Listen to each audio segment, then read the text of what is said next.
One phone call to the Pentagon was all it took to destroy their careers and show the world that injustice has no hiding place. What was supposed to be just another drive through a sleepy part of Louisiana turned into something else entirely. It was the kind of place most people only pass through on their way to somewhere else. General Naomi Ellsworth had made drives like this 100 times before. No security detail, no flashing lights. Just her, a rental car, and a deadline. She had a confidential meeting scheduled at Barksdale Air Force Base, and there was no time for distractions. But somewhere between Lake Charles and Shreveport, just outside a tiny town called Mosswood, Naomi noticed the signal bars on her secure phone dropping. She needed to make a call. Not tomorrow, not in an hour, right now. She spotted an old, half-forgotten gas station, Kelly's Fuel and Food, and pulled into the cracked, uneven lot.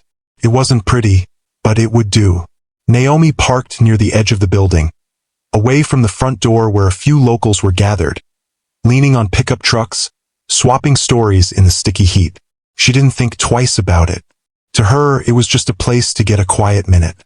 She grabbed her secure device, stepped out for better reception, and raised the phone to her ear. General Ellsworth, verifying identity. Initiating briefing, she said, her voice low and professional. The Pentagon officer on the other end started the briefing immediately. Sensitive movements, real-time orders, things only a handful of people had clearance to hear. Naomi kept her eyes moving, casually scanning the lot the way she was trained to, but staying focused on the call. A few people near the gas pump started glancing in her direction. She didn't look like the folks who usually stopped around here, and certainly not like someone in authority. No badge, no uniform. Just jeans, plain sneakers, a loose olive green jacket, and a ball cap pulled low over her short twists. Ordinary clothes. Nothing that screamed four-star general. And that was exactly how she wanted it. But not everyone saw it that way. Inside the station, Paula Sweeney was watching from behind the counter. Mid-50s, tight blonde bun, permanent frown lines from a life spent judging everyone else.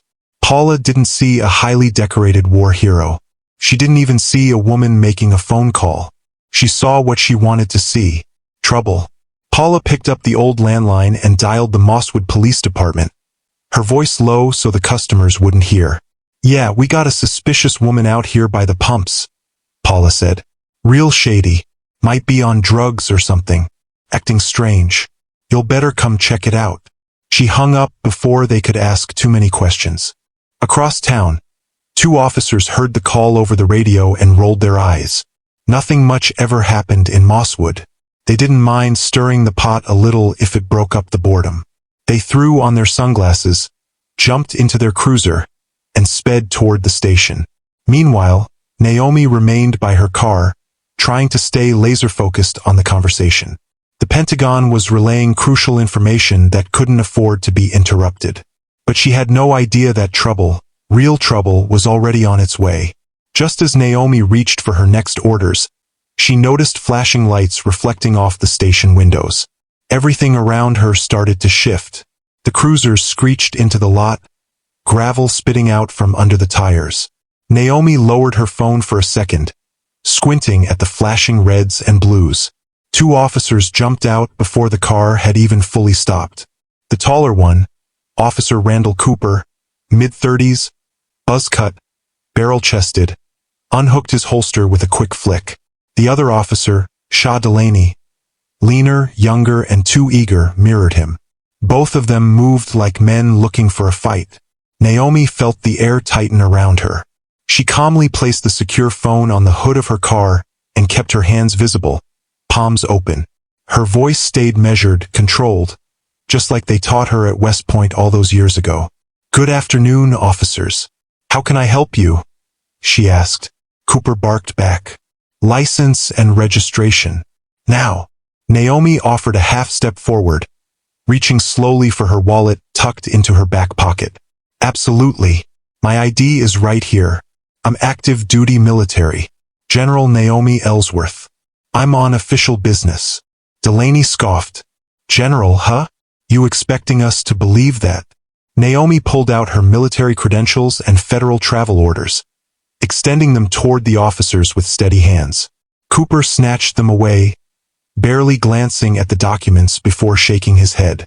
"This is fake," he said, tossing her ID onto the hood like trash. Naomi blinked, stunned for the first time.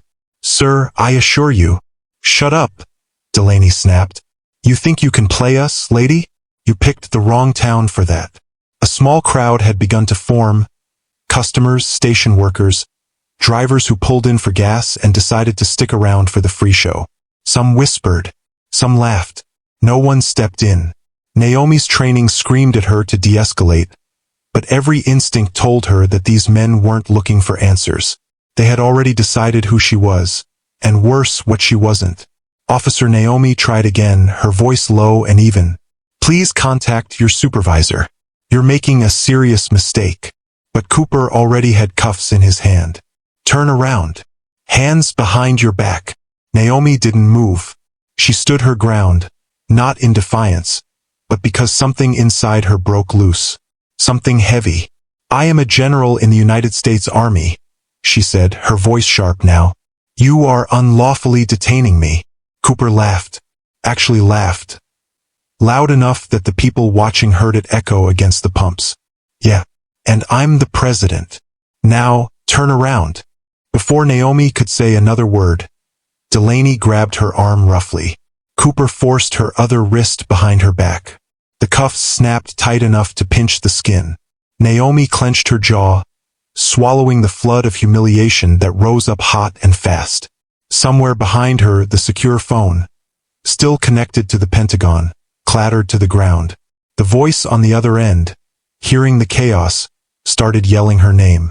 But the officers didn't notice. Or maybe they didn't care. Cooper shoved Naomi against the side of her rental car hard enough to rattle the door. Gasps rippled through the small crowd. "Got her," Delaney said, like they'd just caught a prize. Naomi, breathing hard, stared straight ahead at the greasy window of Kelly's Fuel and Food, her reflection fractured into pieces by the dirt and grime. In that moment, she wasn't a general. She wasn't even a person to them.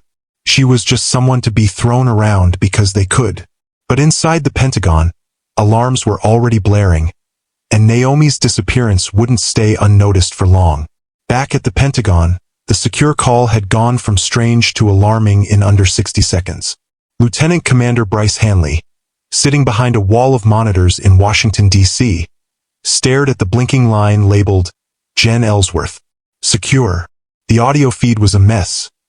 Background noise, scuffling sounds, voices shouting words he couldn't quite make out. Then nothing but static. Bryce, his supervisor, Colonel Dana Sharp, barked, "Ping her location." Bryce leaned closer to the mic. "General Ellsworth, this is command operations. Do you copy?" General Ellsworth respond. No answer. Sharp was already striding across the floor. "Ping her location. Now." Within seconds, a technician pulled up a blinking dot on the map. It was nowhere near the base. She was stalled at a gas station off Highway 171 in Mosswood, a speck on the map most Pentagon staff had never heard of. Sharp leaned over Bryce's shoulder, jaw tight. "Get Barksdale security on the line and patch me through to JAG. If something's happened to Naomi, we're moving immediately." Meanwhile, back in Mosswood, Naomi was sitting on the curb in handcuffs, her back to the wall of the station. "What's your real name?" Delaney asked, looming over her like a bad dream. "Who are you working for?" Naomi exhaled slowly through her nose. "You have my ID, my travel orders. Everything you need is right there." Cooper snorted. "Lady, you're about 2 seconds from being booked for obstruction. Don't push it." Naomi said nothing. She wasn't going to give them the satisfaction of seeing her beg. Out of the corner of her eye, she caught people pulling out their phones, recording, whispering. Finally, the manager, Paula, stood by the door with her arms crossed, smirking like she was watching a backyard wrestling match. The whole thing was spinning out of control, and nobody seemed interested in stopping it. Suddenly, Delaney's radio crackled to life. "Dispatch to Unit 3. Confirm you have detained subject." Cooper grabbed the radio off his belt. Affirmative. Female, early 40s, refusing to cooperate. Another pause, then the words that would change everything. Be advised, subject is flagged federal. Repeat, flagged federal. Pentagon has initiated emergency contact. Release immediately and await further orders. The blood drained from Cooper's face. Delaney dropped his smug grin. What the hell? He muttered. Naomi, still sitting there, said nothing. She just stared up at them, waiting. Cooper fumbled with his keys, unlocking the cuffs without meeting her eyes. He muttered something that sounded halfway between sorry and ma'am, but didn't have the backbone to say it properly. Naomi stood up slowly, flexing her wrists where the metal had dug into her skin. The crowd was dead silent now. Even Paula's smirk had slipped. Naomi picked up her phone from the ground. The screen was cracked. Connection lost. Sensitive information possibly compromised. She looked at both officers dead in the eye. You're going to regret this, she said quietly. Not tomorrow. Not next week. Today. Cooper opened his mouth like he was about to argue. But before he could say anything, a new set of flashing lights lit up the parking lot. This time, it wasn't local cops. It was a convoy of black SUVs from Barksdale Air Force Base, tires screaming against the asphalt. But Naomi wasn't waiting for backup. She was already gathering herself for what needed to happen next. The doors of the black SUVs swung open almost in unison, like something out of a movie. But there was nothing glamorous about the way the officers from Barksdale moved. It was pure urgency. No smiles. No greetings. Just clipped orders and tight faces. Leading the team was Lieutenant Colonel Darren Mosley, mid-40s, sharp-eyed, and not here to make friends. He crossed the lot in long strides, a folder tucked under one arm, his gaze locking immediately on Naomi. General Ellsworth, are you injured? Mosley asked, his voice carrying across the lot. Naomi shook her head once. No, Colonel. Minor abrasions. The bigger injury was to their careers. Cooper and Delaney shifted nervously, realizing a little too late just how deep they were in. The other Air Force security officers quickly closed ranks around Naomi, positioning themselves between her and the Mosswood cops without even being asked. Mosley turned to the local officers, stone-faced. You are hereby ordered to stand down pending federal investigation. Any further action on your part could be construed as obstruction of justice. Cooper stammered. We didn't know who she was. That's not an excuse. Mosley cut him off. You had documentation in your hand. You had everything you needed. Delaney tried to play the tough guy still. She was acting suspicious. Mosley stared at him for a long moment, then said quietly, You saw a black woman on a phone call and made a choice. That's going to follow you for the rest of your life. The Air Force team efficiently bundled Naomi into one of the SUVs, making sure she was seated comfortably inside. As the convoy pulled away, Naomi glanced back once, just long enough to see Cooper wiping his forehead with a trembling hand, and Paula scurrying inside the station like a roach under a kitchen light. Inside the vehicle, Naomi didn't say much. She stared out the window at the endless stretch of highway, her thoughts racing faster than the SUV. Colonel Mosley broke the silence after a while.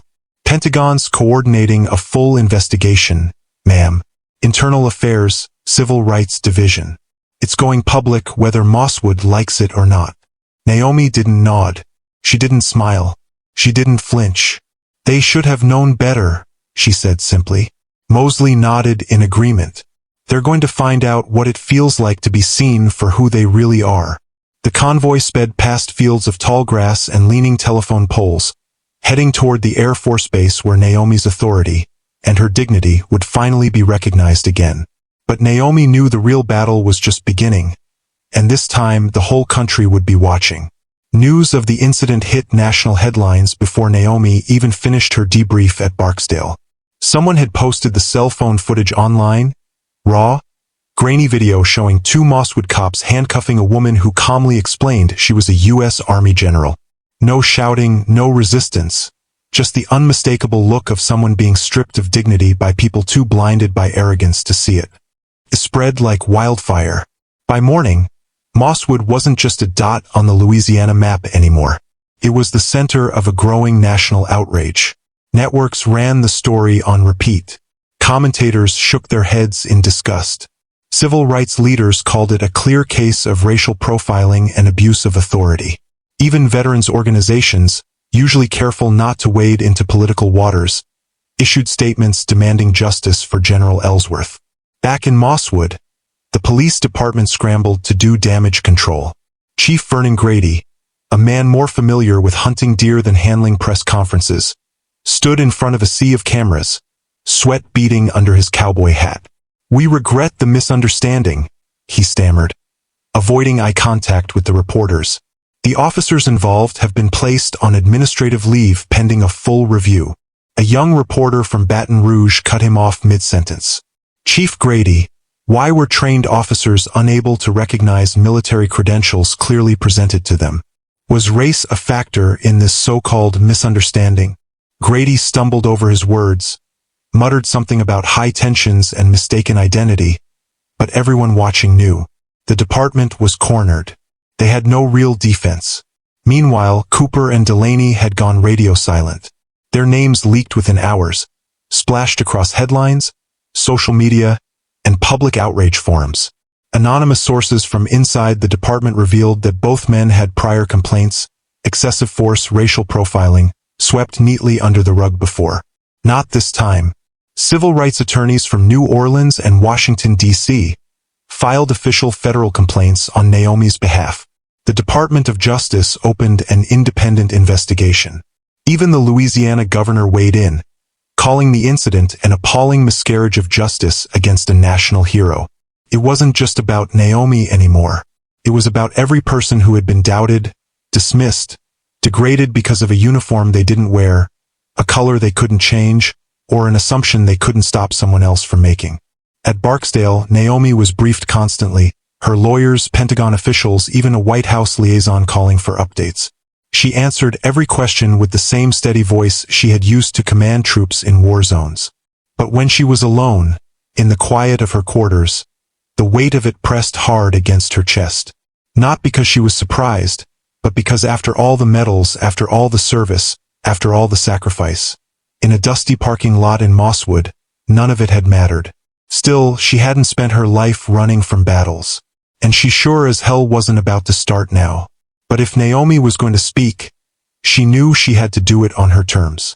Not just for herself, but for every silent face watching her from the shadows. The press conference was scheduled for noon on a Saturday outside the gates of Barksdale Air Force Base. Cameras were already lined up in neat, frantic rows. Microphones stacked 2 and 3 deep. Reporters murmured into phones. The air was hot, thick, buzzing with a different kind of energy, the kind that meant something important was about to happen. Naomi Ellsworth stood behind the podium wearing her full dress uniform for the first time in months. Medals gleamed against the deep blue fabric. Her shoulders were squared. Her gaze was unflinching. She wasn't here to entertain. She wasn't here to make anyone comfortable. Colonel Mosley stood off to the side, arms crossed, watching protectively. A few senior Pentagon officials flanked him, grim-faced. They had offered Naomi carefully worded talking points, diplomatic phrasing, a safe path through the minefield. She politely declined. When Naomi finally spoke, her voice was clear enough to cut through every rumble of traffic, every click of camera shutters. "My name is General Naomi Ellsworth," she began. "I have spent 29 years serving this country, leading soldiers, advising presidents, defending the ideals written into the Constitution. Yesterday in Mosswood, Louisiana, none of that mattered." She paused, letting the words hang in the heavy air. "I was judged not by the content of my character, not by the uniform I've earned, but by the color of my skin and the assumptions made about me because of it." Reporters scribbled furiously, but Naomi wasn't speaking for them.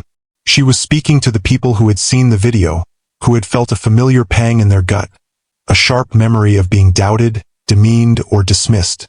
"I'm not here today for an apology," she said, her voice steady, unwavering.